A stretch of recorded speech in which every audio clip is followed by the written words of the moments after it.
प्यारे छात्रों, नमस्कार। और आशा करते हैं कि आप लोग बहुत प्रसन्न होंगे, प्रैक्टिकल की परीक्षा बहुत अच्छे से दे रहे होंगे।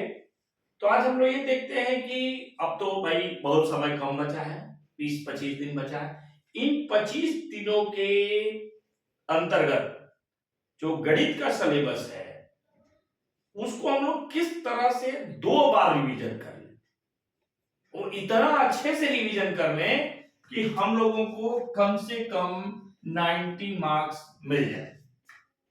तो उसको हम लोगों को देखना है। अब किसी भी चीज का डीपली अध्ययन नहीं करना है तो कहां से शुरू किया जाए। तो ये अपनी तैयारी को हम लोग 2 पार्ट में बांटेंगे। पहले जो बड़े प्रश्न आ रहे हैं लॉन्ग, और दूसरे में डालेंगे शॉर्ट। मतलब पहले में डालते हैं 5 नंबर और 8 नंबर के सवाल, और दूसरे में डालते हैं 1-2। तो क्वेश्चन नंबर 5, क्वेश्चन नंबर 6, 7, 8, 9 जो रहेगा ये लॉन्ग वाला क्वेश्चन है, और question number 1, question number 2, question number 3, question number 4 ये छोटे हैं। 1 और 2 1-1 नंबर का रहता है, 3 और 4 2-2 नंबर का रहता है। अब यहां पर काम हमको करना है पहले, और हर टॉपिक पर मैं आप लोगों को 10 इंपॉर्टेंट सवाल कराऊंगा, और उम्मीद है कि वो सवाल आपके पेपर में रहेंगे, थोड़ा घुमा फिरा करके। तो आते हैं हम लोग, पहले चर्चा करते हैं कि बड़े प्रश्नों पर। तो बड़े प्रश्न के शुरू करते हैं जो हम लोग अपना टॉपिक इनवर्स ट्रिग्नोमेट्री, प्रतिलोम वृत्तीय फलन। प्रतिलोम वृत्तीय फलन, इनवर्स ट्रिग्नोमेट्री, यहां से 5 नंबर तक का क्वेश्चन आ जाता है। दूसरा, आव्यूह विधि से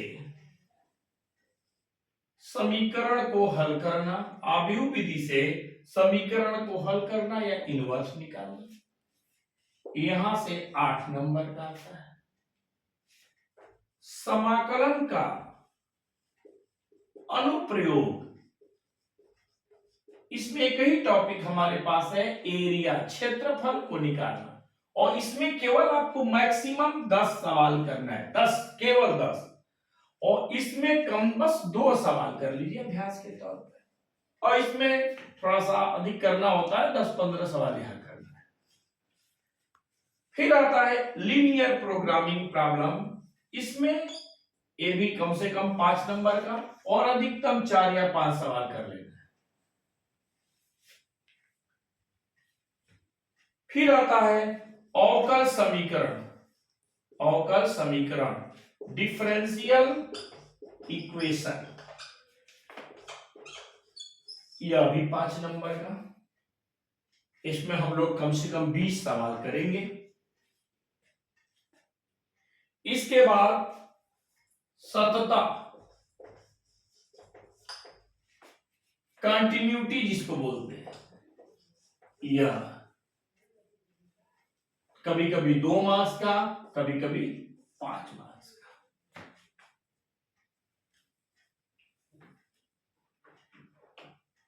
तो अब एक टॉपिक और है जो बहुत ही इंपॉर्टेंट है, और उस टॉपिक को हम लोग देखते हैं। उस टॉपिक का नाम है अवकलन का अनुप्रयोग। अवकलन के अनुप्रयोग में मैक्सिमा मिनिमा, मतलब उच्चिष्ट और निम्निष्ट, यहां से 5 नंबर का आ जाता है। इसी में टॉपिक है इंक्रीजिंग और डिक्रीजिंग, ये भी मान के चला जाए।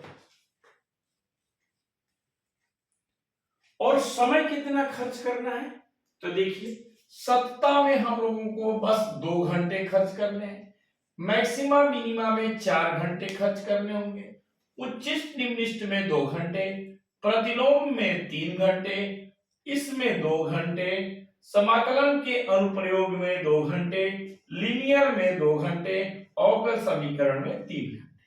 और कितने टोटल घंटे कितने हुए, 4 2 6, 6 2 8, 3 11, 2 14, 2 16, 2 18, 3 21, मतलब 21 से लेकर के 25 घंटे मैक्सिमम खर्च कर देते हैं। तो कितने नंबर का हमारा काम हो जाएगा, 5 10 10 5 15, 15 5 20, 20 8 28, 28 और 5 28 5 33, 33 और 5 38, 38 5 43, मतलब कि 45 नंबर तक हम लोग इतने ही, मतलब 25 घंटे पढ़ करके 45 नंबर तक हम लोग पा सकते हैं।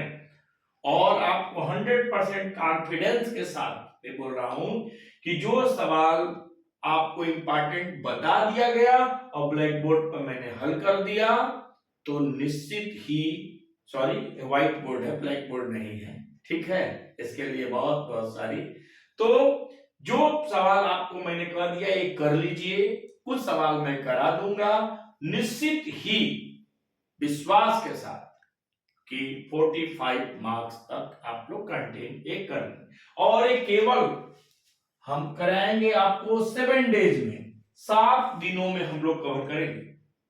तो 7 दिन लेके चलते हैं तो मैक्सिमम 10 दिन रह जाएगा, 10 दिन, तो 10 दिन में हम लोग यहां तक पहुंच जाएंगे।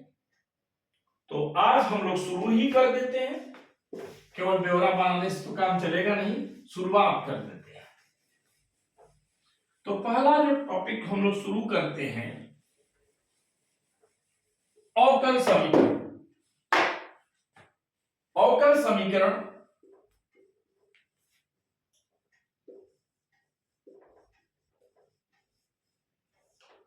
तो बच्चों अवकल समीकरण में 3 तरह के सवाल आते हैं। एक तो कोटि और घात निकालना, अर्थात ऑर्डर और पावर 1 नंबर का आता है।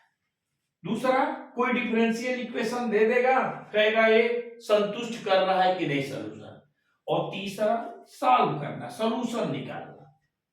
इसमें भी 3 विधियां हैं हमारे सिलेबस में, सेपरेबल वेरिएबल, दूसरा लीनियर, चौथा होमोजीनियस। तो 3 बातें, सेपरेबल, लीनियर, होमोजीनियस।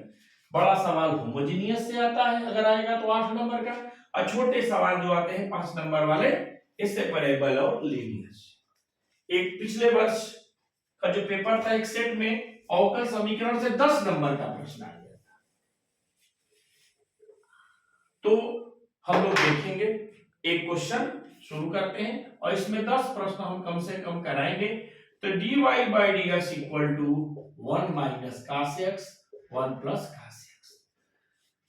10 प्रश्न आपको करा रहे हैं, बस आप लोगों से यही विनम्रता पूर्वक निवेदन है कि थोड़ा हमारा उत्साह बढ़ाने के लिए लाइक कर दीजिए, कुछ कमेंट करिए, ठीक है, सब्सक्राइब करिए, नहीं तो फिर कोई मतलब नहीं निकलता है। तो हमारा उत्साह जितना ही बढ़ेगा उतनी ही ताकत के साथ हम लोग इस पर लगेंगे। तो एक सवाल है dy by dx equal to 1 minus cos x upon 1 plus cos x, ठीक है। अब इसको हम लोग किस विधि से हल करें? तो सेपरेबल वेरिएबल ये कहता है कि जी 2 चर है y और x, एक साइड में अगर y हो जाए दूसरे साइड में x हो जाए तो सेपरेबल वेरिएबल समझा जाएगा। सेपरेबल वेरिएबल का अर्थ है कि जितने भी वेरिएबल हैं, हमारे यहाँ 2 वेरिएबल हैं y और x, अलग अलग कर दिया जाए। तो भैया अलग अलग चलिए कर दिया गया, आसानी से हो जाएगा, है कि नहीं, ठीक। करने के बाद दोनों साइड में हम लोग इंटीग्रेशन भी कर देते हैं, हो गया, इंटीग्रेशन कर दिया। अब यहां कुछ नहीं है तो 1 समझेंगे, 1 का इंटीग्रेशन y, और इसको कैसे सॉल्व करेंगे, तो देखिए 1 माइनस cos x, तो देखो भाई cos x के फार्मूला है 1 minus 2 sine square x by 2, cos x equal to 2 cos square x by 2 minus 1।